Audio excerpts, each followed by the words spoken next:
দ্বিতীয়বারের মতো ভারত যেতেছে। এর আগে 8ই জুন কসাই মোদী তৃতীয়বারের মতো সিংহাসনে আরোহণ উপলক্ষে দিল্লি গেছিল। মনির তার উপরে স্বামী দাওয়াত দিতে যাইতে হয়। ভারত খেদানো মালদ্বীপের প্রেসিডেন্ট মুইজও গেছিল, আরো গেছিল শ্রীলঙ্কার প্রেসিডেন্ট, নেপাল, ভুটান, মরিশাসের প্রধানমন্ত্রী আর সিশেলসের উপরাষ্ট্রপতি। এদের মধ্যে কেবল এই দিল্লিদাসী ফ্যাসিস্ট খুনি হাসিনা ভারতের প্রযোজনা এবং পরিচালনায় প্রহসনমূলক নির্বাচন করে দীর্ঘকাল ক্ষমতায় আছে। বাকিরা কিন্তু অবাধ এবং সুষ্ঠু নির্বাচনের মাধ্যমে তাদের নিজ নিজ দেশের নেতৃত্ব লাভ করছে। মিস্টার মুইজু দিল্লিতে আসতে সোশ্যাল মিডিয়ায় কিছু ভারতীয় সাড্ডি মন্তব্য করেছিল যে ভারতের বিরুদ্ধে শোরগোল করার পরে সে ঠিকই দিল্লিতে আসতে বাধ্য হয়েছে। কিন্তু মজার কথা হলো, মোদীর শপথ অনুষ্ঠানের সময় মালদ্বীপের পার্লামেন্টে প্রেসিডেন্ট মুইজুর দল ভারতের সাথে মালদ্বীপের আগের সরকার যে 4টা ডিল করছে, চুক্তি করছে, সেগুলো তদন্তের সিদ্ধান্ত নিচ্ছে ওই একই সময়। ছোট্ট একটা দেশে সত্যিকারের গণপ্রতিনিধি ভারতের সামনে মাথা উঁচু করে থাকলেন, আর আমাদের এই দিল্লিদাসী নিজের গদি রক্ষার জন্য এমন ভাবে ছোটাছুটি করলো যে অন্য কোনো বিদেশি সরকার প্রধানরা করে না। কি কি ছোটাছুটি করলো সেটা আমরা দেখবো, আপনারাও দেখেছেন। আমরা আজকে একটু বিশ্লেষণ করবো ছোটাছুটি কেন করলো। এই দিল্লিতে ছোটাছুটি করে যা যা করছে তার মধ্যে দুইটা বিষয় খুবই গুরুত্বপূর্ণ। কি লাল কৃষ্ণ আদবানি তার সাথে সাক্ষাৎ করেছে, আর দ্বিতীয় হইলো অনেক কাল পরে তার প্রথম মনির ইন্দিরা গান্ধী পরিবারের সদস্যদের সাথে কোলাকুলি করেছে। সে কাজগুলি কেন করলো তা আমরা একটু তলায় দেখে আসি। মোদী এবার ক্ষমতায় বসলেও অনেকটা ধ্বজভঙ্গ অবস্থা। ভারতীয় নির্বাচনের আগে সে 56 ইঞ্চি বুক ফুলাইয়া বিভিন্ন জায়গায় গিয়ে বলছে যে তার দল থেকে এবার 400 সিট পাবে। সে মা বাবরি মসজিদের ধ্বংসস্তূপের উপরে নির্মিত রাম মন্দির উদ্বোধন করছে। হিন্দুত্ববাদী তার নিয়মিত জিকির তোলার পাশাপাশি সে মুসলমানদের বিরুদ্ধে ব্যাপক নেতিবাচক প্রচারণা করছে। এমনকি এক পর্যায়ে নিজেকে ভগবানের অবতার হিসেবে ডিক্লারেশন দিচ্ছে। কিন্তু কিছুতেই কিছু হয় নাই। 400 সিট তো দূরের কথা, পার্লামেন্টে তার দল সাধারণ যে মেজরিটি সেটাও পায় না। এত খরচ করে রাম মন্দির বানাইলো, এত শান শওকত কইরা সেটা উদ্বোধন করলো, অথচ সেই এলাকাতেই তার দল পরাজিত হইল। এমনকি ভারতের ক্ষমতার কেন্দ্র হিসেবে বিবেচিত উত্তরপ্রদেশ, যেটা বিজেপির একটা শক্ত ঘাঁটিতে পরিণত হয়েছিল, সেখানে সে হারিয়ে গেল। অবস্থা এমনই যে নির্বাচনের পরে তাকে কোয়ালিশন করতে হলে এমন এক দুই শরিকের সাথে যাদের পোল্ট্রিবাজ বলে খ্যাতি আছে। মোদির এখন সবচেয়ে বড় দুশ্চিন্তা কোন দিন না তার আবার গদি চলে যায়। ভারতের আগের কোয়ালিশন সরকারগুলো এই ধরনের ছিল, সুতরাং দুর্ভাবনা করার যথেষ্ট কারণ মোদির আছে। তারপর যদি এই খেলা দেওয়া সরকার কইরা যায়, তার পেছনে তার কোয়ালিশন এবং তার দলের ভূমিকা যেমন থাকবে তেমন থাকবে বিরোধীদের ভূমিকা।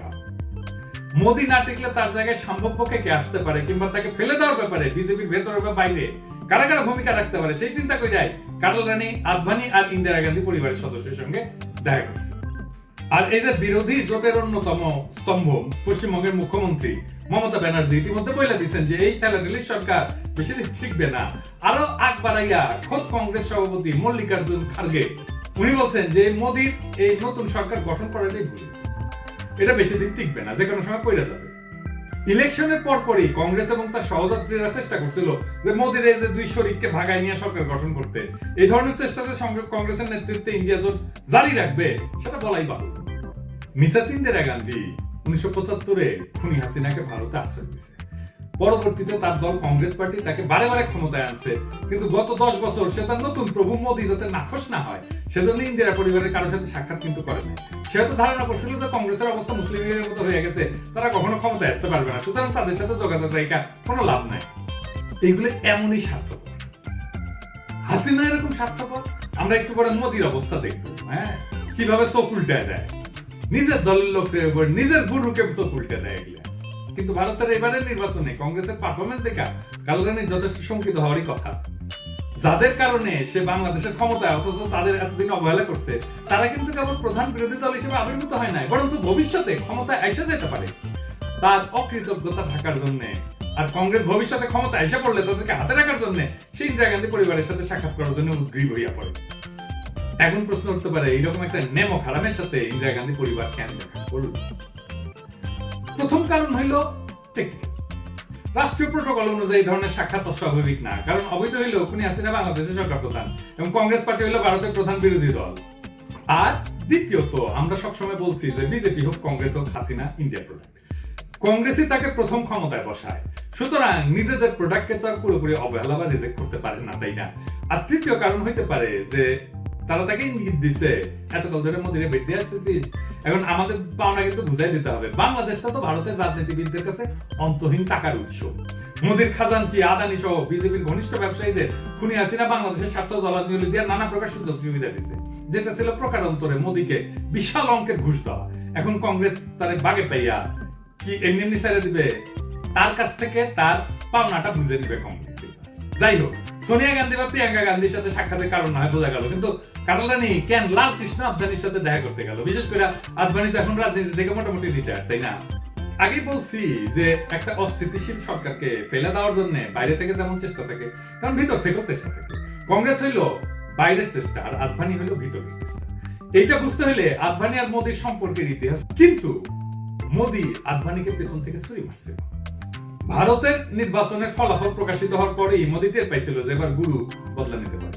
আমি আপনাদের 2018 সালের একটা ভিডিও দেখাই, মানে কথা না বলার বদলে একটা ভিডিওই সবকিছু বুঝে দিবে। দেখেন,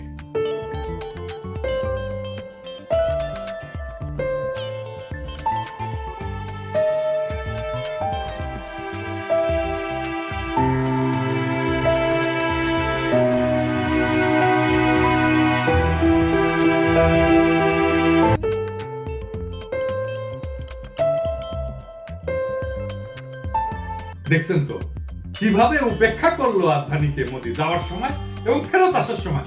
ওইখানে যে আদভানি বলে একটা লোক আছে, বোঝা গেছে এইরকম ভাবে উপেক্ষা করলো। আমি যতবার এই ভিডিওটা দেখছি ততবার খারাপ লাগছে আদভানির জন্য। রাহুল গান্ধীও বলছিল, আরে ভাই আপনি তো আপনার গুরুরে সম্মান দেন না। দেখেন তো, আদভানি আর মোদির ঝগড়া তো আমাদের আবিষ্কার না, এটা 2013 সালের ঘটনা, যখন এটা মিডিয়াতে আসছিল। অটল বিহারী বাজপেয়ী কিন্তু চান নাই যে মোদি পিএম হোক। আদভানি অটল বিহারী বাজপেয়ীরে বুঝাইছিল যে মোদির এই করা উচিত পিএম।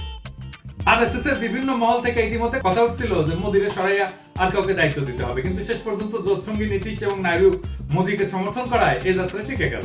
কিন্তু শপথ গ্রহণের আগে কসাই মোদি কিন্তু ছুটে গেল তার গুরুর কাছে, ফুলের তোড়া হাতে নিয়ে জোর কইরা তার আশীর্বাদ চাইলো। এই সাক্ষাতের সময় আদবানি আর মোদির চেহারা আর বডি ল্যাঙ্গুয়েজ দেখলে বুঝবেন সেদের মধ্যে সম্পর্ক কি পরিমাণে শীতল।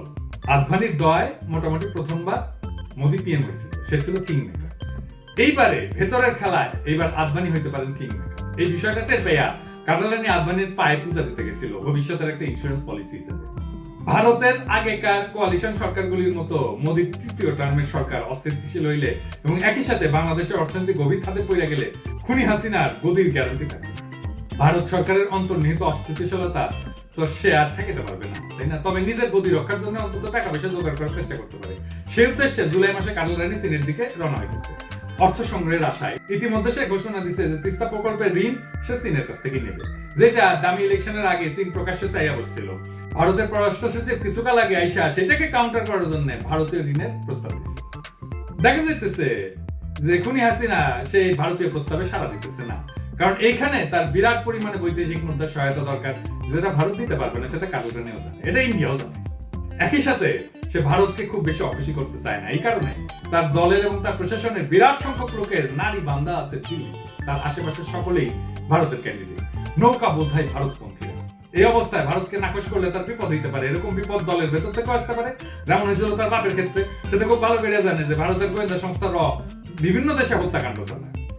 ভারতকে ল্যাং মারলে রজে তার উপরে, যেটাকে গোয়েন্দার পরিভাষায় বলে ওয়েট জব, হ্যাঁ মানে ভিসা কাজ আর কি। সোজা বাংলায় এটা মানে হইতেছে জয় বাংলা কইরা দেওয়া, তেমনটা যে করবে না আর তার কি নিশ্চয়তা আছে। 21শে জুন ভারতে একই মাসে দ্বিতীয়বার সফর কইরা সে দিল্লিকে বার্তা দিতে চাইবে যে চীনের কাছে সে যাইতেছে দেশের ভয়ঙ্কর অর্থনৈতিক অবস্থায় অর্থ সাহায্য পাওয়ার জন্য, যেটা অন্যরা দিতে পারবে না কিংবা দিবে না।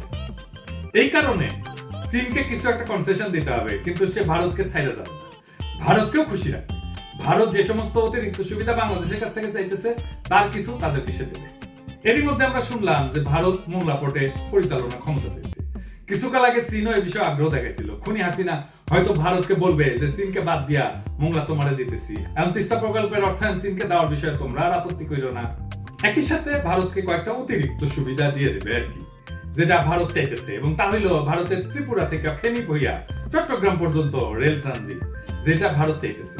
দ্বিতীয়বার দিল্লিতে গিয়া এই ধরনের সুবিধা দিয়ে ভারতকে ব্যালেন্স করার চেষ্টা করবে।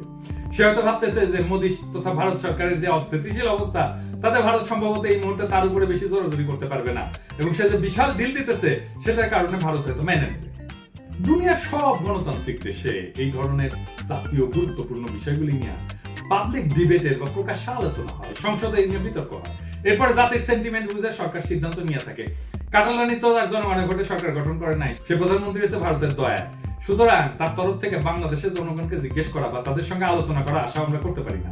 এমনকি ডামিজে একটা পার্লামেন্ট বসেছে, সেখানে মোটামুটি তার স্থাবক আর পদসেবীরা এমপির পদ ডাকাতি করে দখল করে নিচ্ছে। সেখানে কোনো বিতর্কের চিন্তা করা যায় না, কারণ ওইখানে আনারের মতো লোকজন দিয়ে ভর্তি।